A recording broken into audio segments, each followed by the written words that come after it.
ఈ 307 సర్వే నెంబర్లో నిన్న హైడ్రా కూల్చేసిన ప్లేస్లోకి Malkajgiri MP Bharatiya Janata party senior నాయకులు ఈటల రాజేందర్ గారు రావడం జరిగింది. ఇక్కడ ఉన్న ఈ బాధితులని ప్రజలందరినీ ఆయన పరామర్శిస్తున్నారు, మాట్లాడుతున్నారు.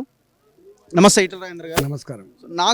నేను దాదాపు వచ్చి ఒక 2 గంటలు అవుతున్నది. నా పరిశీలనలో నాకు తెలిసిన ఇన్ఫర్మేషన్ ఏంటంటే ఈ 307 సర్వే నెంబర్లో మొత్తం 441 ఎకరాల భూమి ఉన్నది. 123 ఎకరాల్లో ఆల్రెడీ నిర్మాణాలు జరిగిపోయినాయి, అది అయిపోయింది, అది పట్టా ల్యాండ్ కింద ఉన్నది. ఇంకొక 300 చిల్లర భూమిలో వీళ్ళందరూ నిర్మాణాలు చేసుకున్నారు. వీళ్ళకి అందరికి అమ్మింది కూడా గత 10 సంవత్సరాల కాలంలో నాయకులకు సంబంధించిన కొంతమంది వ్యక్తులు వాళ్ళు సొమ్ము చేసుకున్నారు, ఏమాట కామాట. పాపం వీళ్ళు మాత్రం కూలీ పనికి పోయి రూపాయి కూడా పెట్టుకొని వీళ్ళు 10 లక్షలు 12 లక్షలు పెట్టి వీళ్ళు కొనుక్కున్నారంటే వాళ్ళ దగ్గర నుంచి వీళ్ళు తీసుకున్నారు. దాదాపు 40-50 కోట్ల రూపాయల దందా జరిగింది. ఇలా ఈడనేమో పేదలు ఉన్నారు, లాభపడ్డాడేమో వాడు దర్జాగా పైసలు తీసుకుని వాడు అవతల పడ్డాడు. లీడర్లు చాలా ప్రశాంతంగా ఉన్నారు. ఇది ఎట్లా ఏ రకంగా చూడాలి? హైడ్రా కూల్చివేయడం ఎంతవరకు కరెక్ట్ అని మీరు అనుకుంటున్నారు? వాళ్ళేమో ఇది గవర్నమెంట్ ల్యాండ్ మేము కూలుస్తామని వాళ్ళు అంటున్నారు. అంటే వీళ్ళకి ఎలిజిబిలిటీ లేదా?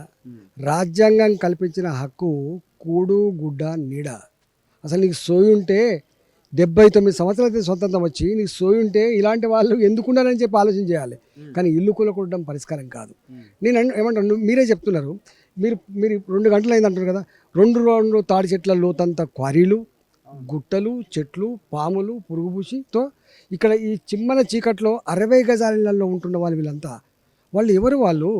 వాళ్ళంతా చిన్న బుచ్చమెత్తుకుంటోళ్ళు, ఒడ్డరి పనిచేసి వాళ్ళ తాతల తండ్రులు ఇక్కడికి వచ్చి ఈ కంకర మిషన్లో పనిచేసిన వాళ్ళు. వీళ్ళని నమ్ముకొని వాళ్ళ చుట్టాలు వచ్చి బతికిన వాళ్ళు. ఇవాళ కంకర మిషన్లు బంద్ అయినప్పటికి కూడా మళ్ళీ వాళ్ళ ఊర్లకు తిరిగి పోలేక ఈ పట్టణంతో ఉన్న మమకారంతో వాళ్ళ చుట్టాలు వాళ్ళు 4 ఇళ్లలో పని చేసుకొని బతికే వాళ్ళు కావచ్చు, హోటళ్ళలో పని చేసుకొని బతికే వాళ్ళు కావచ్చు, అడ్డ మీద కూలీలుగా బతికే వాళ్ళు కావచ్చు. అట్లా బతుకుతున్న వీళ్ళు 30 ఏళ్ళుగా 40 ఏళ్ళుగా ఉంటున్నారు. మీరు చెప్తున్న నిజమే. కొంతమంది అట్లా బతికిన వాళ్ళు అంటే 40 ఏళ్ళ క్రితమే 50 ఏళ్ళ క్రితమే రేకుల షెడ్లు వేసుకొని కొంతమంది ఉన్నారు. కొంతమంది ఏమో మధ్యలో మీరు అన్నట్టుగా 10 లక్షల రూపాయలు బ్రోకర్లకు ఇచ్చో నాయకులకు ఇచ్చో వచ్చిన వాడు ఉండొచ్చు. నేనేమంటున్నా, ఇదేమన్నా యుద్ధ భూమినా? ఇదేమన్నా ఇది రాష్ట్రంలో భాగం కదా. 100 మంది పోలీసులను పెట్టి దొంగ లెక్క సండే అయితే కోర్టులు ఉండవని చెప్పి నువ్వు దాడి చేసినావంటేనే నువ్వు ఒక దేశం మీద దాడి చేసినట్టుగా కనబడతా ఉంది. నీ సొంత ప్రజల మీద గిన్ని డోజర్లు, గింతమంది పోలీసులు, గింత దౌర్జన్యం నీ కళ్ళ ముందే పిల్లలు ఏడుస్తున్నప్పటికి కూడా, నీ కళ్ళ ముందు వాళ్ళు కాళ్ళ మీద పడుతున్నప్పటికి కూడా అయ్యా మమ్మల్ని కాపాడమని చెప్పి వేడుకున్నా కూడా నీ కనికరం లేకపోతే నువ్వు ఎవరి కోసం ఉన్నట్టు? నువ్వు ఎవరి కోసం రండి? గవర్నమెంట్ ఎవరి కోసం ఉన్నాడు? ఇప్పుడు అమ్మినోడు బాగానే ఉన్నాడు, లీడర్ బాగానే ఉన్నాడు కదా. వాళ్ళ దగ్గర నుంచి అయినా వాళ్ళని నిలబెట్టి ఆయన అడగాలి కదా. ఆ ప్రయత్నం నేనేమంటున్నా, నిజంగానే నీకు నిజాయితీ ఉంటే మీ అధికారులను లేకపోతే మీ నాయకులు పంపించండి. ఎప్పుడు వచ్చిండ్రు, ఎవరు వీళ్ళకి ఏమైనా ఆల్టర్నేటివ్ ఉందా, లేకపోతే ఇక్కడే ఉంటుండదా? నాకు తెలిసి మేరకి ఏమాత్రం బయట అవకాశం ఉన్నా కూడా ఈ దిక్కుమల్ల 60 గజాల జాగల గిట్లాడి జాగాలో మాత్రం ఉండరు. దిక్కు లేదు కాబట్టి ఉంటాను.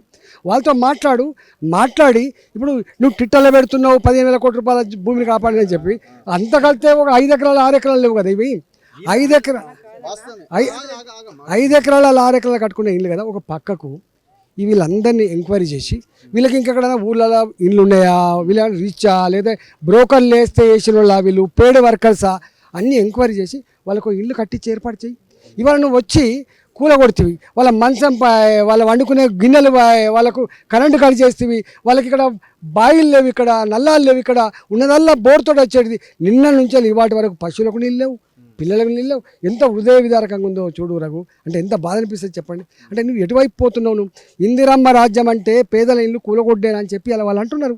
ఇంకొకటి నా పరిశీలనలో 11 ఎకరాల భూమి ఒక షేర్లింగంపల్లి ఎమ్మెల్యే పేరు మీద ఉన్న భూమి. ఇది రికార్డ్. ఇది వాళ్ళ కుటుంబ సభ్యుల పేరు మీద ఉన్న భూమి. ఇదే సర్వే నెంబర్లో. అది హైలైట్ చేస్తలేదు మీడియా కానీ ఎవరు కూడా, నాయకులు కూడా, హైడ్రా కూడా. ఇప్పుడు అది హైలైట్ చేసి 11 ఎకరాలు ఎమ్మెల్యే కబ్జా చేసింది, మేము వెనక్కి తీసుకున్నామని చెప్పాలి కదా. ఒక మాట ఆ పాయింట్ హైలైట్ చేయాలి కదా. ఇవాళ అట్లాంటి ఒకటినే శంకర్ హిల్స్ 300 ఎకరాల పైచిలకు. ఇవాళ అయ్యప్ప సొసైటీ, గురుకుల్ ట్రస్ట్ భూములు 600 ఎకరాల భూములు, ఒక్కొక్క ఎకరం భూమి 100 కోట్ల ఎకరం భూములు. ఇలా అట్లాంటి వాళ్ళ మీద పడకుండా బిక్కుమంటూ వాళ్ళు ఏ కోర్టుకు పోలేరని, వాళ్ళు తిరుగుబాటు చేయలేరని, వాళ్ళు కాళ్ళ మీద పడు తప్ప కన్నీళ్లు పెట్టుడు తప్ప వాళ్ళకు ఇంకోటి లేదని చెప్పే కదా నువ్వు చేస్తున్నావు దౌర్జన్యం. నీకు దమ్ముంటే వాళ్ళని ఆపే ప్రయత్నం చేయి. ఇప్పుడు నువ్వు ఎమ్మెల్యే అంటున్నావు 11 ఎకరాలు ఎవడి జాగిర్. నేను కొట్లాడిన ఎల్లమ్మ బండ దేశపాండే అని ఒకటి కొన్నాడు. నేను అప్పుడు ఉద్యమకారుని, నేను వచ్చి కూల కొట్టిపోయినా ఎవరా నా కొడుక ఇదంతా అంటే రాజశేఖర రెడ్డి గారు ఉన్నప్పుడే ఇళ్ళకు ఇచ్చిండ్రు. సేమ్ సర్వే నంబర్ మళ్ళీ ఎట్లా ప్రైవేట్ భూమి అవుతుంది? దాన్ని ఆపాలని చెప్పి అప్పుడు కొట్లాడితే వాడు నాకు హెచ్చరిక చేసిండు, చంపేస్తామని చెప్పిండు. అరే ఎవరిని చంపుతాడు నా కొడుకు అని చెప్పి అడ్డం ఉన్నావు, దాన్ని కాపాడిన. మొన్న మళ్ళా వాడు కోర్టుకు పోయి వాడు తీర్పు తెచ్చుకున్నాడు అనుకున్నాడు, కొనుక్కొచ్చుకున్నాడు.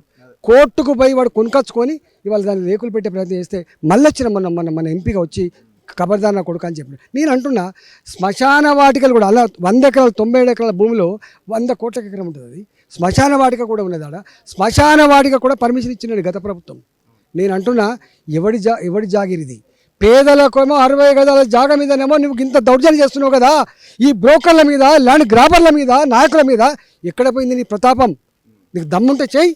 9 ఎకరాల భూమిని నువ్వు ఆక్రమించుకొని ప్రయత్నించి. నేను ఇంకొక మాట కూడా ఉంటున్నా, ఎంపీ గారు ఇక్కడ ఇవాళ ముఖ్యమంత్రి గారు ఆనాడు ఎంపీగా ఉన్నాడు. నీకు మొత్తం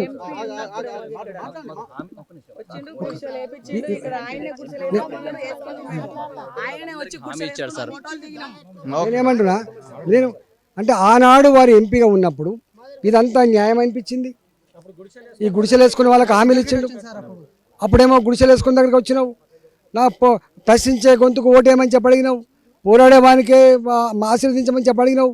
నీకు ఆశీర్వదించింది. నీకు రాజకీయంగా భిక్ష పెట్టింది మల్కాజిగిరి పార్లమెంటే కదా. గా పార్లమెంట్ మీద నువ్వు ఈ హైడ్రాపేట గింత దౌర్జన్యం చేస్తే నీకు ఏం మంచిగా అవుతుంది రేవంత్ రెడ్డి గారు? నీ కొడుకో నీ మనమరాలో, నా కొడుకో నా మనమరాలో గిట్లాంటి జాగాలలో ఉండి నీళ్లు లేక తప్పిస్తూ ఉంటే మంచిగా అవుతుందా? ఇదేనా నీ రాజ్యం? ఏం చెప్పిండు అంబేద్కర్? అందరూ సమానంగా బతికే వ్యవస్థ గురించి మాట్లాడు. 79 ఏళ్ళు అవుతుంది, సిగ్గుపడాలి మనం. ఇలా కనీసం గిట్లాంటి ఫుట్పాత్ల మీద జీవించే వాళ్ళు, ఇప్పటికి కూడా ఎక్కడో గుడిసెలు వేసుకొని పాములు ఆడిచ్చేవాళ్ళు, లేకపోతే గుడ్డేలు కూడా ఆడిచ్చేవాళ్ళు, ఇలాంటి వాళ్ళ గురించి ఆలోచించేయి. పేదవాళ్ళ గురించి ఆలోచించేయి. ఇందిరమ్మ రాజ్యం అని గురించి చెప్తున్నావు కదా, ఇందిరమ్మ రాజ్యంలో పేదల కన్నీళ్లు చూడడం, పేదల గుడిసెలు కూలగొట్టడం నీ రాజ్యం కాకూడదు. ఏమంటున్నారు, మేము నోటీసులు ఇంక ఇవ్వలేదు, వీళ్ళదేం కూలగొట్టలేదు ఇంతవరకు, ఏదైతే ఎవరైతే ఆ నివాసంలో లేరో వాళ్ళే మాత్రమే కూలగొట్టినామని ఒక ప్రకటన. ఇప్పుడు నేను మాట్లాడితే బాగుండదు, మీరు ఇక్కడ బస్తీలతో మాట్లాడించుకోండి. వాళ్ళ ఉన్నారా? ఇప్పుడు మీకు తెలియదు ఏముంది, 3 షిఫ్ట్లు ఉంటాయి. హైదరాబాద్లో పనిచేయాలంటే ఒకటి షిఫ్ట్లో కాదు, రాత్రిపూట వాచ్మెన్గా పనిచేస్తూ ఉంటాడు, రాత్రిపూట హాస్పిటల్లో పనిచేస్తూ ఉంటారు, ఒకరు పొద్దుల పనిచేస్తూ ఉంటారు. 24/7 పనిచేసే వాళ్ళు ఉంటారు ఇక్కడ, గుర్తుపెట్టుకోండి. నువ్వు మాట్లాడలే కదా, నేను ఏమంటున్నా కదా. ఇప్పుడు ఇదైనా పాకిస్తానా? గాజుల రామారావు అయినా పాకిస్తానా? ఇక్కడ నీ పోలీసులతో వీళ్ళ మీద యుద్ధం చేస్తావా? నువ్వు కాల్ చంపుతావా? చాలా మంది దెబ్బలు కూడా తగిలి. ఇప్పుడు హైడ్రా వర్క్ ని మీరు ఎట్లా చూస్తున్నారు? హైడ్రా అనే వ్యవస్థ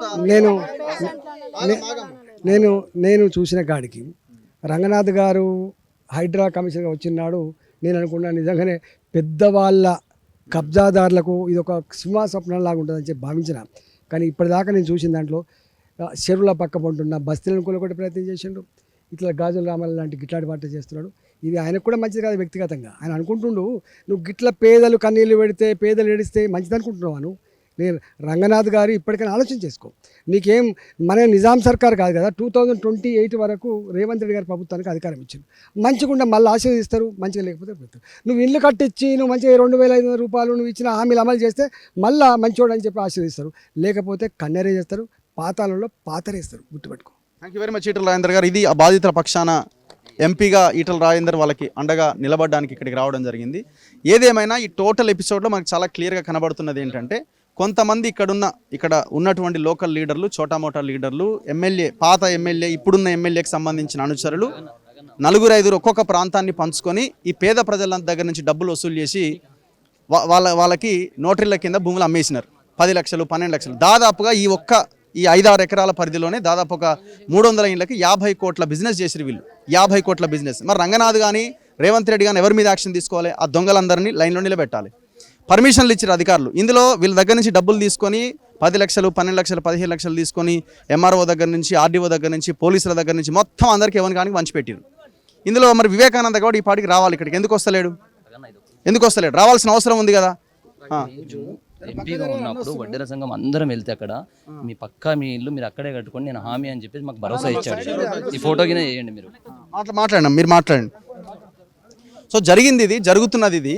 సో అధికారులు పర్మిషన్ ఇచ్చిన అధికారులు కరెంట్ పోల్స్ వేసిర్రు, గ్యాస్ కరెంటు బిల్లులు అన్నీ ఇచ్చిర్రు, అంత బాగానే ఉన్నది.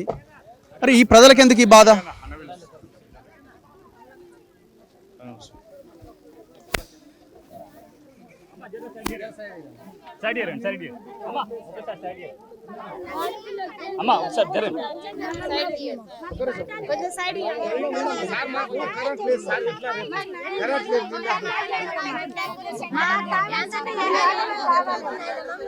కాదు కాదు, ఇప్పుడు వీళ్ళకి పవర్ కావాలి, ఇప్పుడు కరెంట్.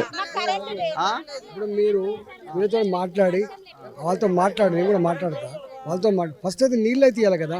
ఇప్పుడు ఒక మాట, ఆరవ తారీఖు వరకు మళ్ళీ వస్తామని అంటున్నారు. సపోజ్ ఈ 6వ తారీఖు వరకు వచ్చిన వరకన్నా నీళ్ళు ఉండాలా లేదా? చిన్నపిల్లలు ఏం చేయాలి, వాళ్ళ పశువులు ఏం చేయాలి? ఈ జంగాలన్నీ లేకపోతే పురుగు పూసి ఉంటాయి కదా, చచ్చిపోతే ఎవడు బాధ్యత? అసలు మనుషులమేనా? మీరు మొత్తం చూసి నేను మాట్లాడతా. నేను ఈ జిల్లా మంత్రి గారు అందరితో మాట్లాడించిన వీళ్ళందరి చేత అంత తిరిగిన నేను కూడా.